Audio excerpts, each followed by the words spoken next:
বর্তমান সময়ে কিছু হিজড়ে মার্কা ছেলে দেখতে পাওয়া যায় যারা নিজের মাকে মা বলে না, শাশুড়িকে বলে আম্মা জান। বর্তমানে দেখবেন যত মেয়ের সংসার ভাঙে, যত মেয়ের ডিভোর্স হচ্ছে, যত মেয়ের অশান্তি, বেশিরভাগ অশান্তি মেয়ের মায়ের কারণে হয়, ওই শাশুড়ি মায়ের কারণে হয়।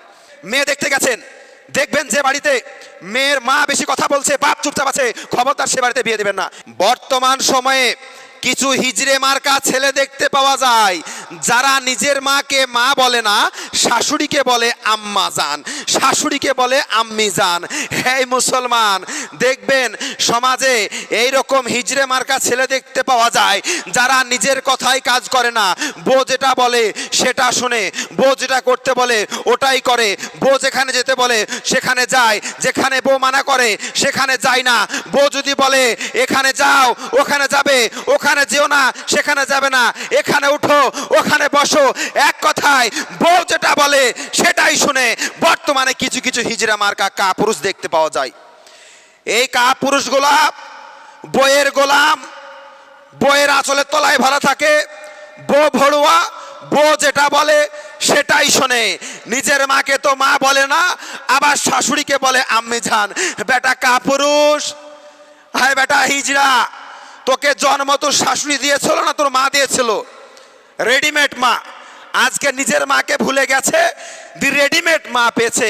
শোনেন, বর্তমানে দেখবেন যত মেয়ের সংসার ভাঙে, যত মেয়ের ডিভোর্স হচ্ছে, যত মেয়ের অশান্তি, বেশিরভাগ অশান্তি মেয়ের মায়ের কারণে হয়, ওই শাশুড়ি মায়ের কারণে হয় বেশিরভাগ।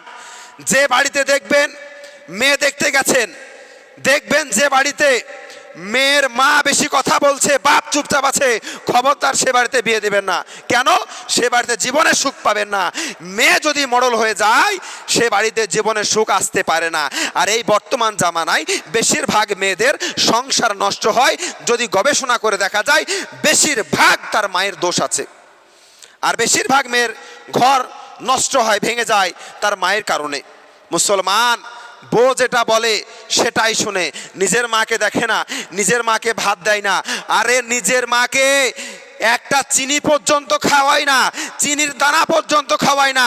শাশুড়িকে গিয়ে বলছে দই খাবা, মিষ্টি খাবা, রসগোল্লা খাবা, চমচম খাবা, ল্যাংচা খাবা, রসমালাই খাবা। বেটা হিজড়া, লজ্জা করো বেটা, লজ্জা করো।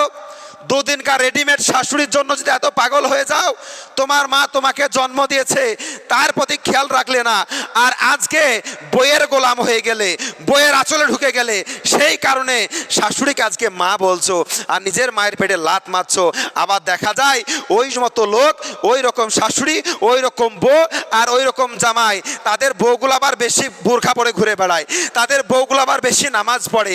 এই মুসলমান, নিজের মাকে যদি পেটে লাথি মারে, নিজের মাকে যদি ভাত না দেয়, নিজের মাকে যদি না দেখে, আর ও যদি প্রত্যেক বছর বছর উমরা করে, হজ করে, এই হজ কোনো কাজে আসবে না? না না, ওর হজ কোনো কাজে আসবে না।